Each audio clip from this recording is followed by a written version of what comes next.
Capital Stack Engineering with Dr. JD Singh, or just JD as he prefers. Former bariatric surgeon turned real estate mogul with a multi-nine-figure portfolio that spans across various asset classes. Per his own request, his personal cell phone will be shared somewhere during our conversation during this video, so you may contact him directly if you wish.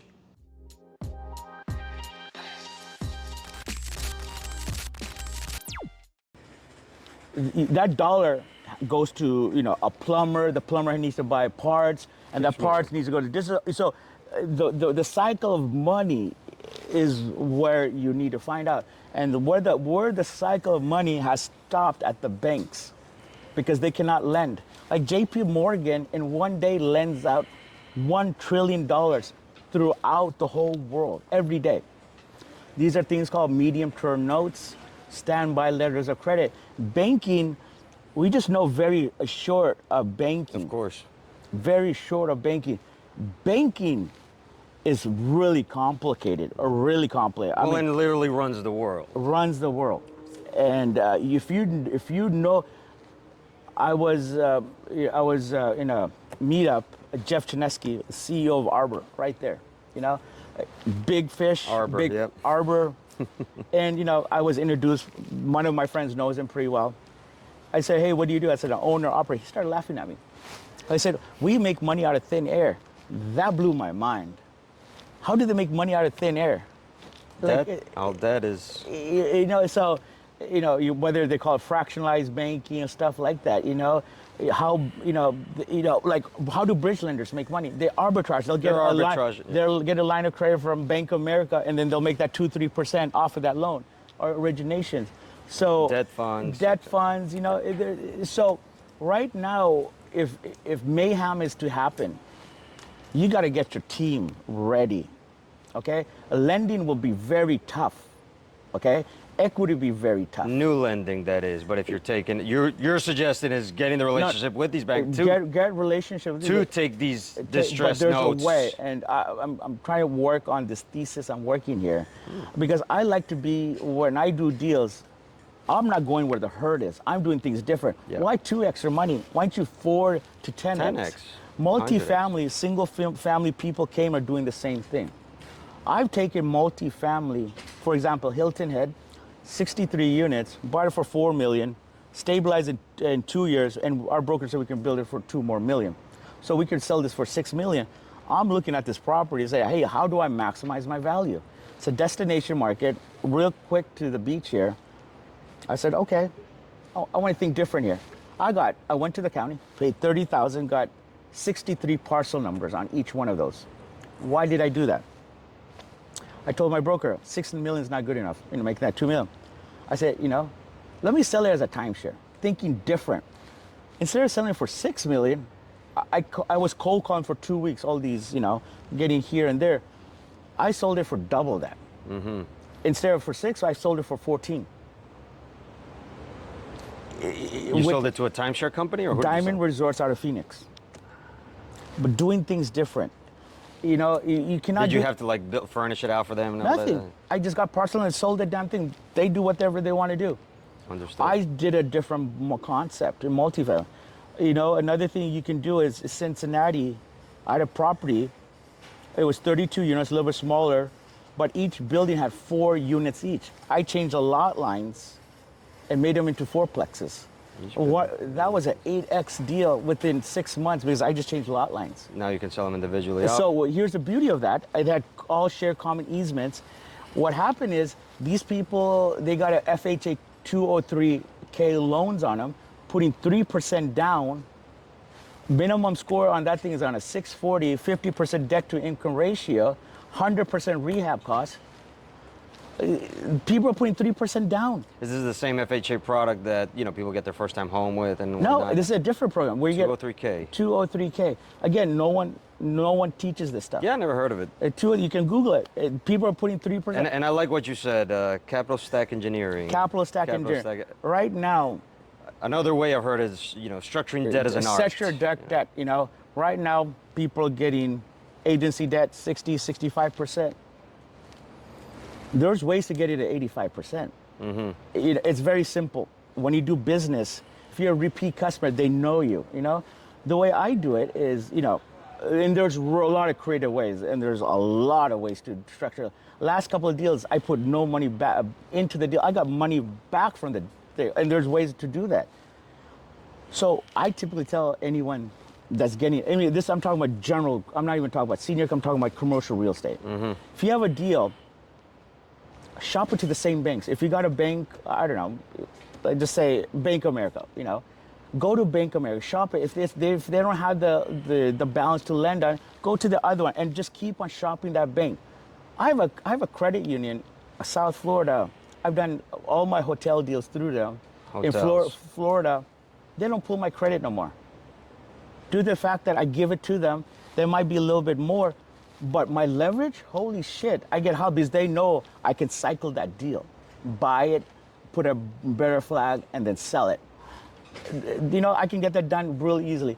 Some of the properties, they won't even pull the appraisal because there's already. So building that relationship, keep on going to the same lenders. Go where the big fish, you know, like NMAC, you know, these other ones, where the big, you know, during that whole, those 3-4 days, they're doing billion-dollar transactions. You have the HUD secretary, you have the Fannie CEO, Freddie, and how are deals being made and how are they doing? Everyone's just, hey, I got a deal, can you do it? You know, Walker Dunlop's there, CBRE, you know? And what I'm trying to say is build relationships with these banks, you know, and if there's distress out, you know. Or the top lenders, mortgage brokers, yeah, what's more adequate? Here's another thing with brokers. When it comes to multifamily, there's been a lot of fraud happening in Fannie and Freddie loans, Meridian Capital. Meridian, there's all these bad loans through them that had originated through brokers. Fake appraisal, played with the appraisal. You had Riverside Title, they're doing funny business with Fannie and Freddie loans. So what happens is, and I shouldn't be saying this, when you go, unless it's a bridge lender, bridge debt, then go to the brokers. You should always go straight to the originators of Lumen, Arbor, CBAR, whoever does it. Because what happens is when you see, right now we're learning, hey, what's a cap rate, what's this? But you need to go fundamentally, how are the deals structured within the banks, agents, how are things what? So when you put an application, let's just say Lumen. Lumen tends to be a very conservative bank, you know? If you put it through them and you put it through a broker, when you put it through a broker, recently it goes through secondary scrutiny. They ask more questions. Oh, really? Yes. Because of the fact that the frauds, they're asking more questions. If they, you know, when they do asset-based lending, they want to, you know, if someone's going to sponsor, they're looking at all the stuff that guys, they would not do that before. However, you'll see the spread on a broker deal through agency and a spread from an originator. There's a big difference. Okay. A big difference. So because the originator, so a broker is a transaction, originator and the lender is a relationship. How do like let's say Lumen, how do they make money? Okay, you put an application.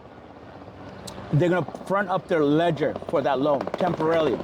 That loan, once that is closed, that loan is sold within Fannie within 6 to 10 days. Right. Their money comes back. They make money.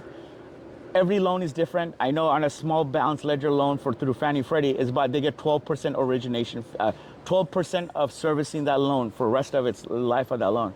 They get all the origination fees, and if there's problems in it.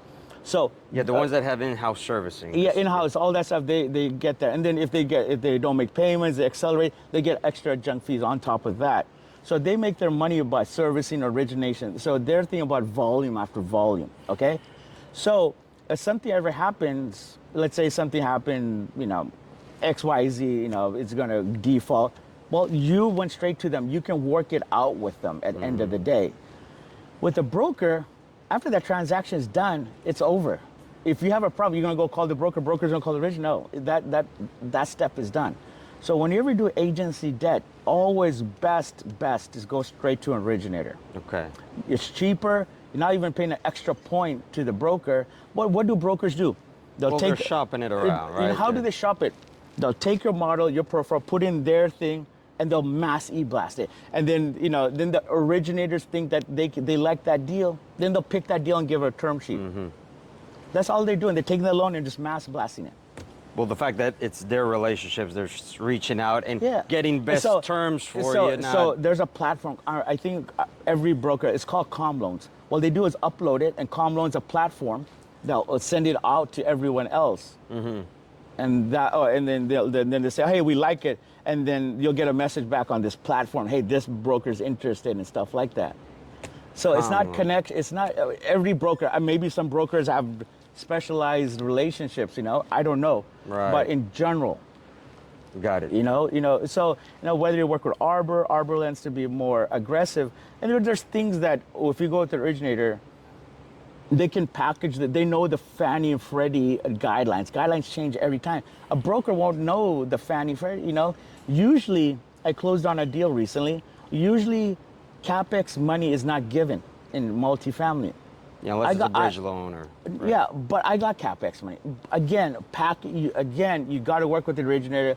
You got to know the intricacies of how Fannie and Freddie look at loans too. And underwriting is great. You can tweak the model, whatever. But there's a second degree to that where everything extrapolates. That's what you need to know how the loan and stuff are going to be packaged. Because at the end of the day, you want to maximize leverage. Of course. You need to know. You want to maximize that. Yeah. Because like I said, equity is very, very expensive. Equity expensive and hard to get. Hard to get. And a lot of deals are not closing. Work. So again, it's all about connections, meeting people, and these are more specialized knowledge, know. But what I'm saying is, as much as brokers are important, banks are just as important.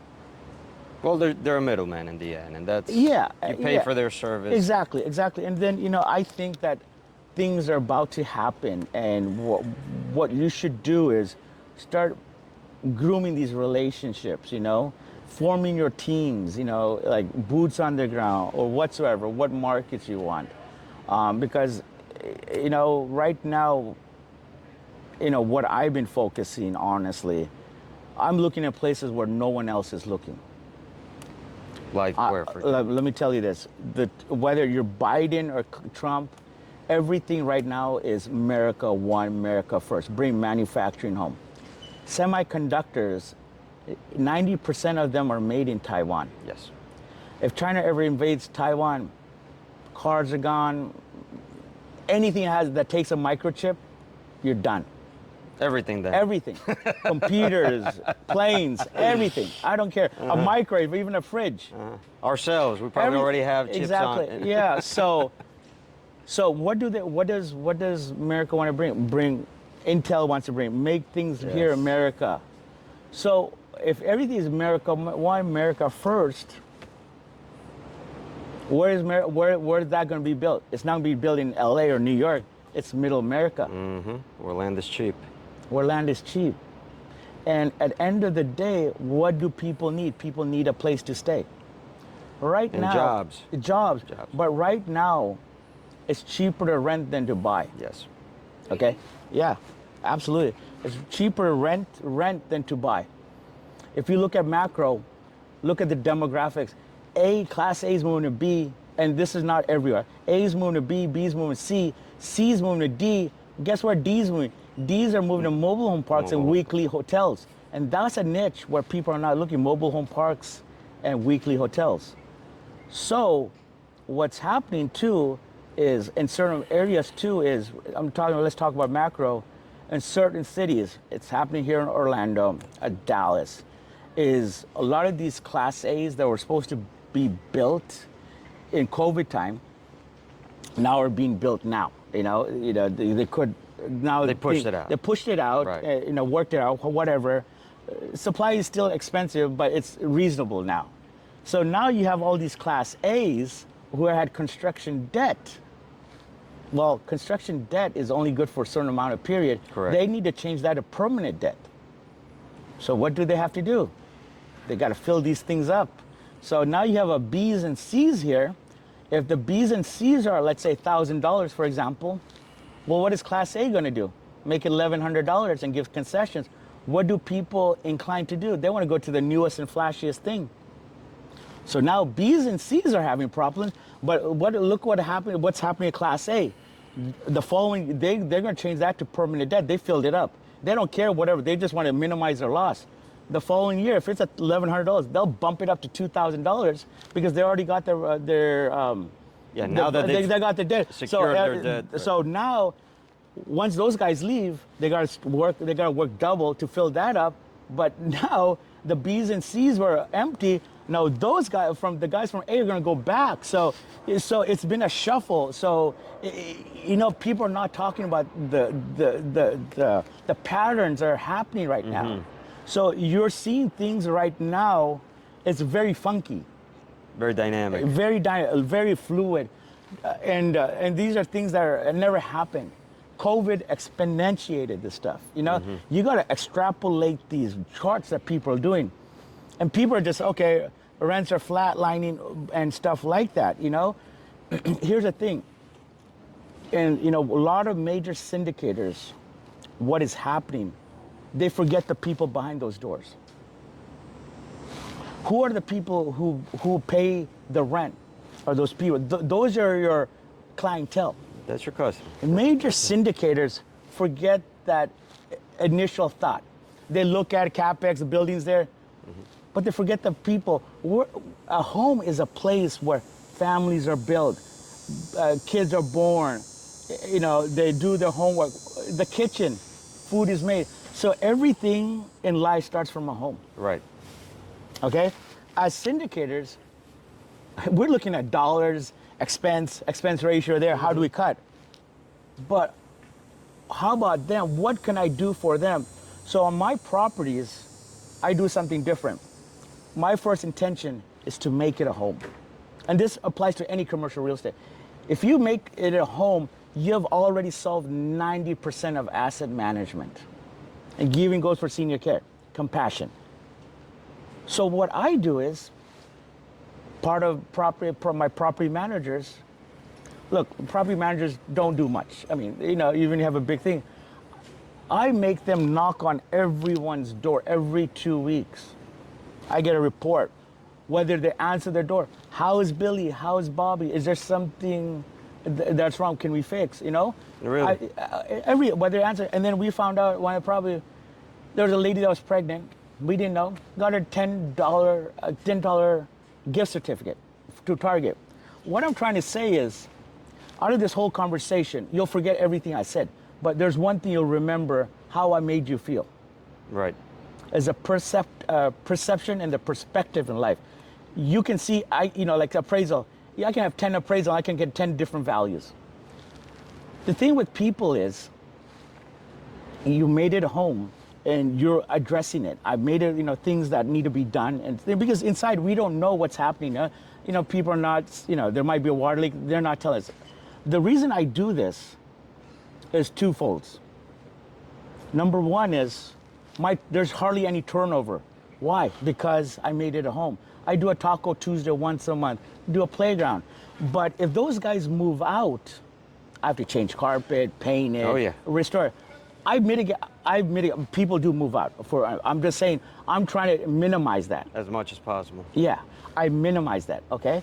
But here's the best part. Where rents are flatline going down, my rents for the last year have been going up by 1 to 3% due to the fact I made it a home. Made a connection. I made a home for them. They don't want to leave. This is a home. People are employees. They go from their home to an employment and come back. In the middle, they go to grocery store. But if they continue as doing, if someone works continuous, that's their home. It's that simple in asset management. Because, there's other parameters to it. I'm not just saying. But if you can just have that touch to a human connection, you solve a lot of problems. It changes. It changes. Yeah. Again, everyone's looking at other CapEx. How do you cut costs? But that's good. You need to do that. Mm-hmm. But just add a small, because at the same time, property managers, they're not doing. They're just sitting there. They can go for a walk. Add the human connection. Add the human connection. Hospitality. When you check into a hotel, that's the first things you look at. How is that for a reception? How did they treat you? How were you greeted? How were you greeted? And then they usually call you, hey, how is there anything wrong with your room? The front desk is it could be a maintenance issue. The first place they're going to complain is to the front desk. The front desk can handle 80, 90% of the complaints. So why not mitigate that from day one? Right. So that's like, you got to bring the human aspect. It's customer service. When you go to Walmart, if you have a shitty cashier, you'll remember that. It's all customer service at the end. Everything is customer service. You bring that concept to any business, any commercial real estate. Alex Hormozy talks about this stuff. Yeah. Like, we're always busy in the numbers and this and that, but we forgot about the people. Correct. And when you do the people, increase your sales, increase your NOI, and stuff like that, Business is better. Yeah, and then like, these are basic things, And the other things I look at too is return on effort. We underwrite deals, and then I also look at return of time. Mm-hmm. NOI can be anything. If I have to go into a deal and put a lot of effort, and my return and my payout is very little, it's not a deal for me. ROE.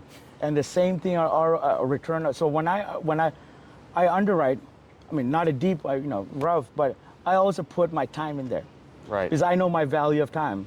If I have to take this whole deal, take over start to finish, I don't have that time. I cannot. That's why commercial real estate is a team sport. There's a lot of things I'm not good at. I'm not a big capital raiser. That's one of my weaknesses. But I know a lot of other people are super raisers. They're great at it. I leverage against them. They're selling, and then we do other things together. Correct. So, like I said, it's a marriage too. Easy to get in, hard to get out. You just got to be sure to choose the right partner. Exactly. So that's the biggest thing. So, yeah. So it's a great time and great time to be alive. A great life and opportunities to come. Going back to capital stack engineering in the assisted living space, the conversation we were having yesterday, different products, Ginnie Mae. Yeah. So, in regards to senior living, there is a lot of programs out there people don't know. Fannie and Freddie also do. Yep. Do senior care. But you have the HUD products. You have the Bridge to HUD products. You have SBA. There's all this SBA. So, great programs there, but there's more to it. I mean, I was telling you, there's a program through HUD called Ginnie Mae, and no one talks about that. A great program, 87% loan value. The thing with senior care is what happened. We had COVID, and a lot of these senior care still have COVID, meaning they never got out of COVID. Right. Or they're never recuperated from. And right now there's so much demand. So baby boomers are retiring, slowly but surely. They said by 2040 would be like, if you want to get in senior care, it's now until 2040. That's the cusp. It's like a hockey stick. It's like this, and it goes up exponentially, and then it's going to plateau. So right now is the best time to get into senior care. And, right now, you can get the big ones, small ones, I like to, when I look at senior care, but I don't like to be in major markets, a lot of competition. I like to be outside the city limits, okay? Rural areas do very well. Memory care, one concept is taking ALFs and converting them memory care, because one of the biggest things that are happening is dementia, Alzheimer's. Yep. And that is a certain focus of treatment.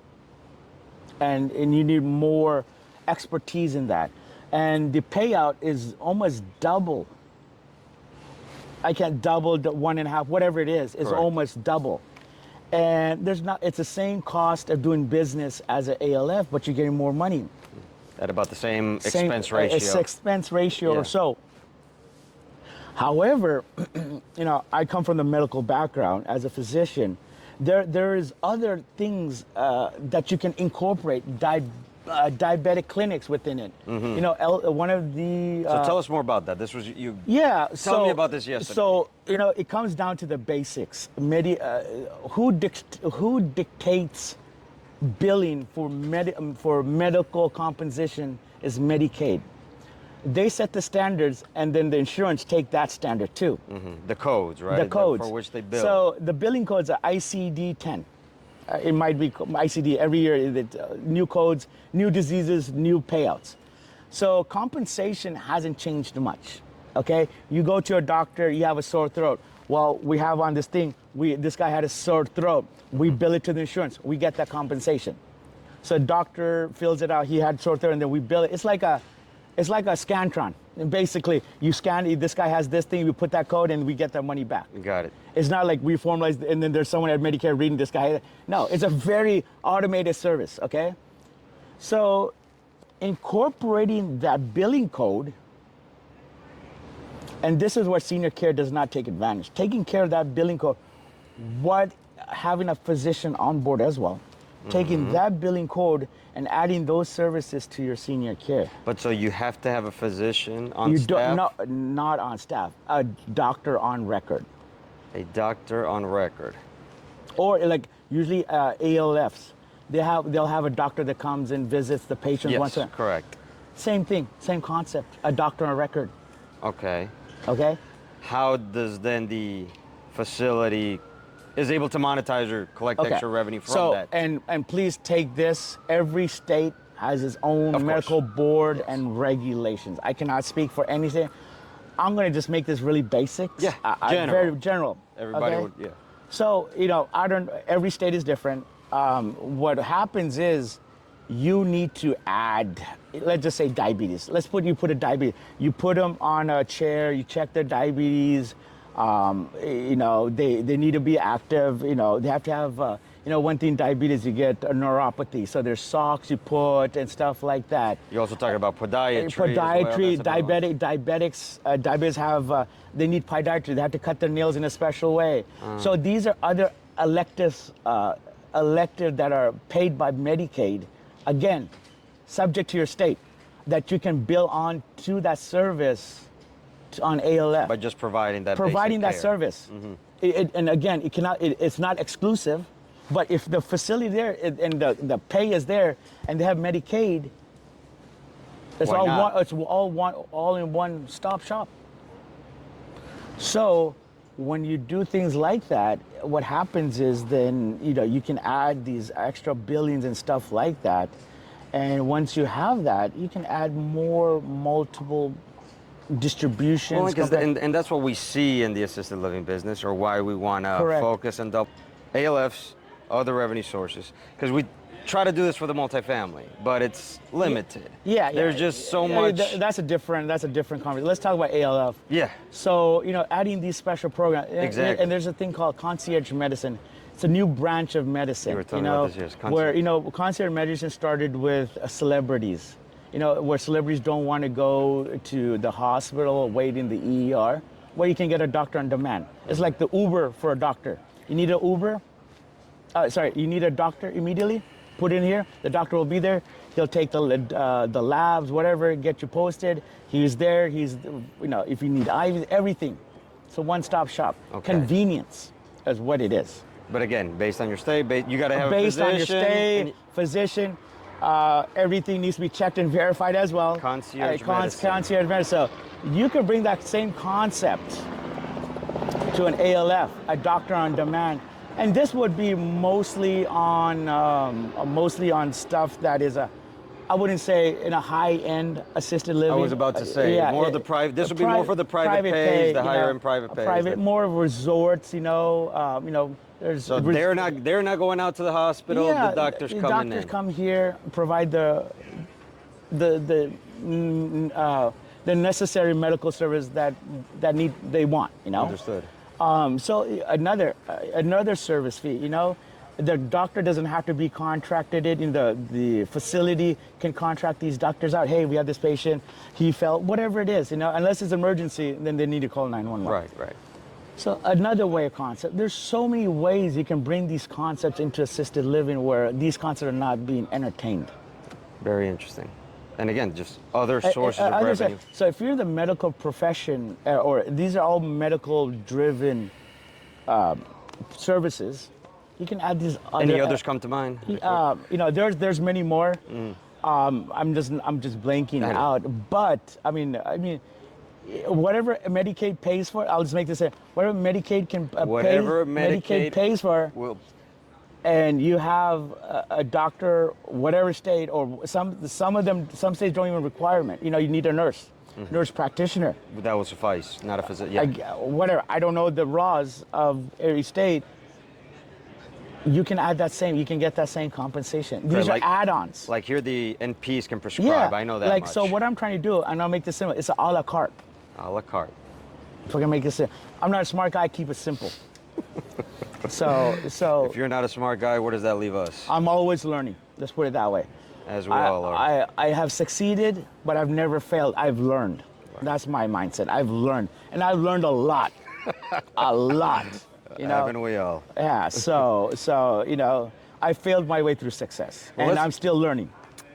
Main point: you're buying an ALF right now. Let's say you're buying, or you just closed recently on one. Yes. As well. Well, actually, tell us about that one. How did you structure the debt? How was that closed? So I've been looking at this. We've been looking at this deal for the past 7-8 months. Georgia, you said. Georgia, more the rural area, about 2 hours away from Atlanta.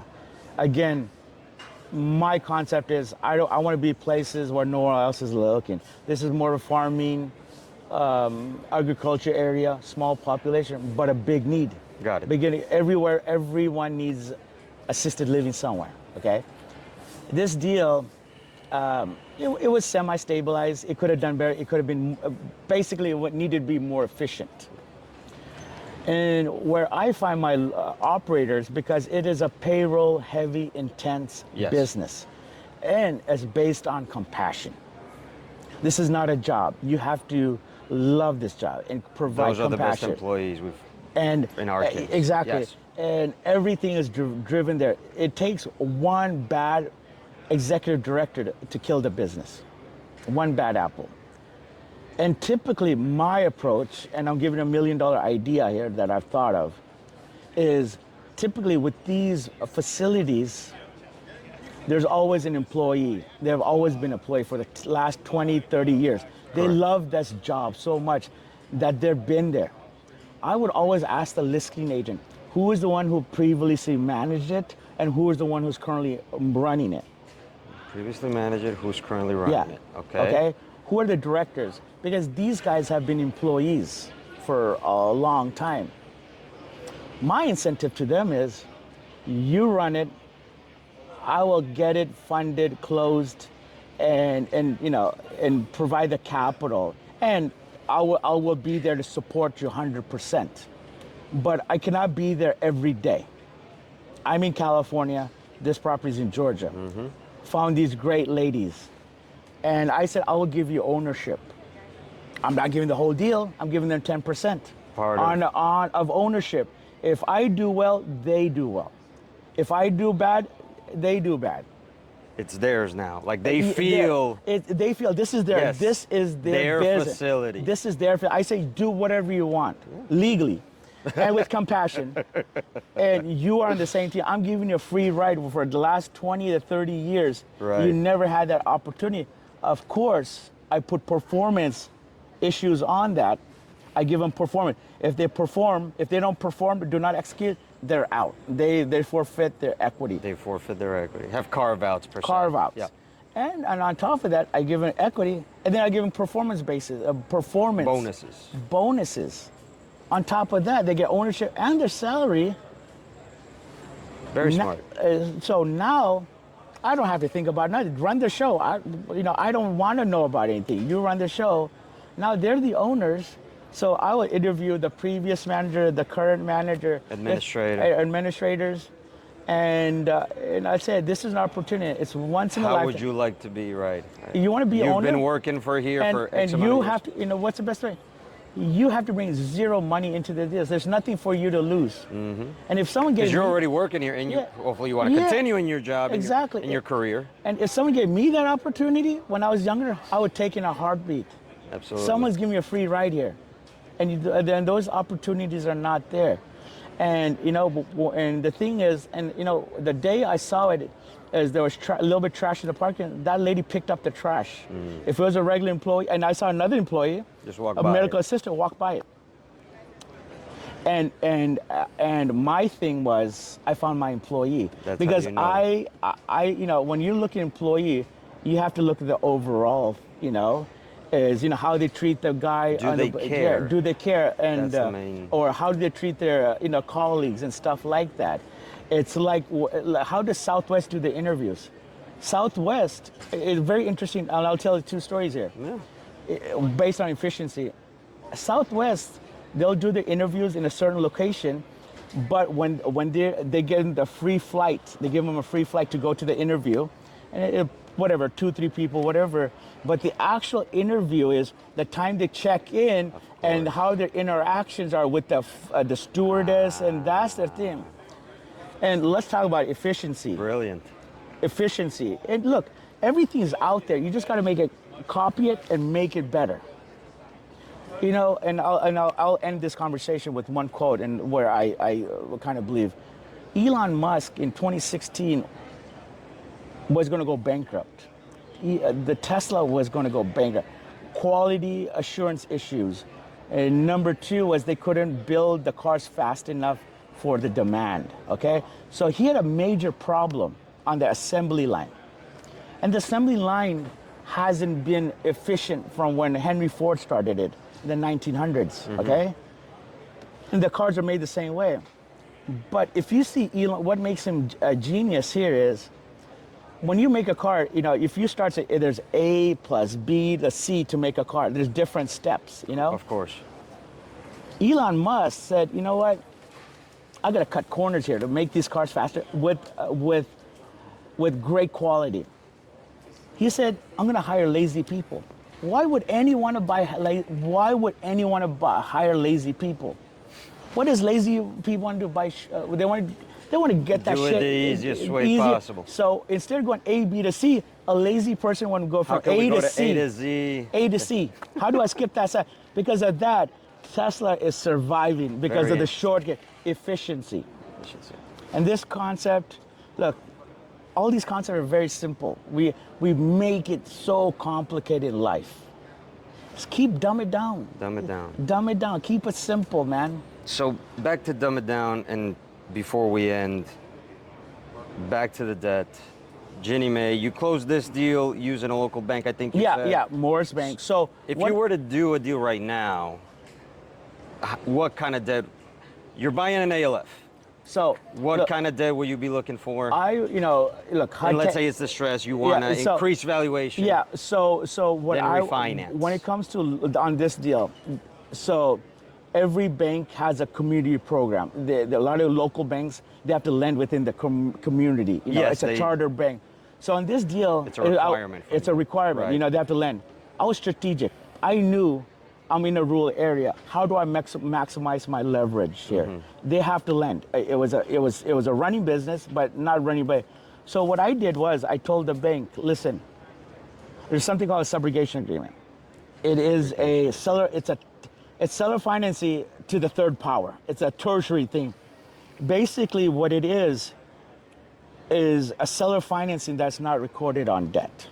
It's not recorded. There was no note recorded. Oh, there was no note recorded on this debt. Okay.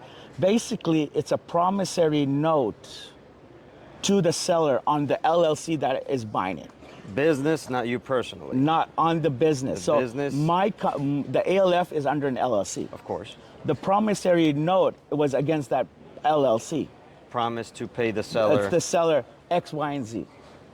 Okay. On top of that, every state is different, okay? Every state has its own judicial, non-judicial state foreclosure rules and regulation. Right. On top of that, I told her, just because why would a seller want to, do as a promissory note? Because let's say if I file bankruptcy, it's unsecured debt.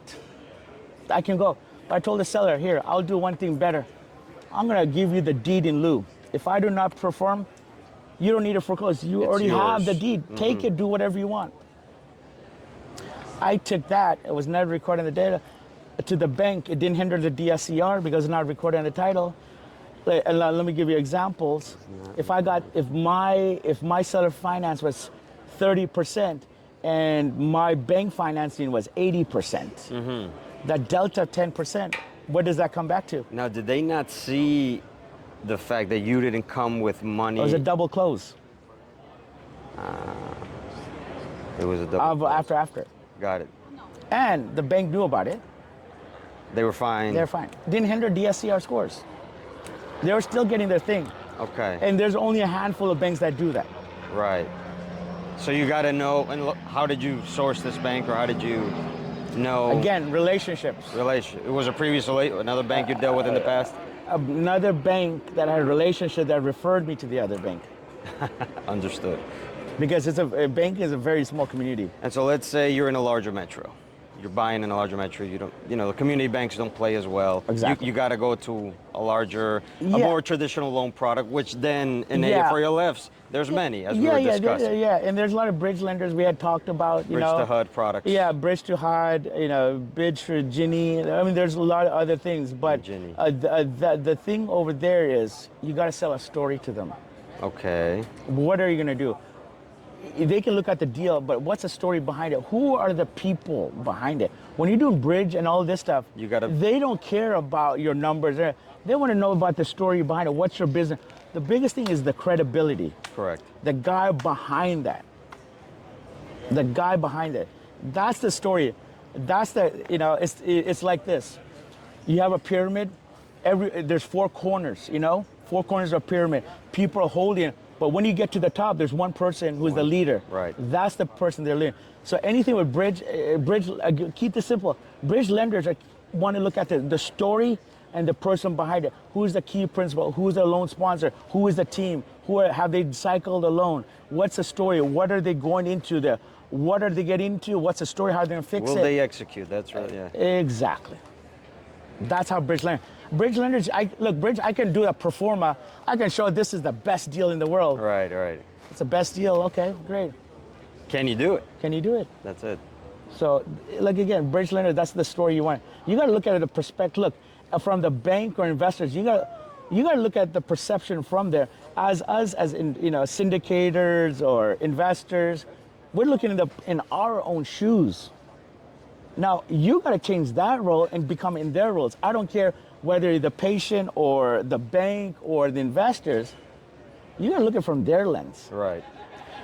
Like when you do underwriting, you got to do 2 underwritings: one for the investor, one for the banks. Mm-hmm. The ones for the banks tend to be conservative. The ones for the banks has to be justified and a little bit more liberal. Okay. Justified. I'm not saying, everything has to be justified. Justified. So you want to be very conservative with the investors, under promise, over deliver. Always.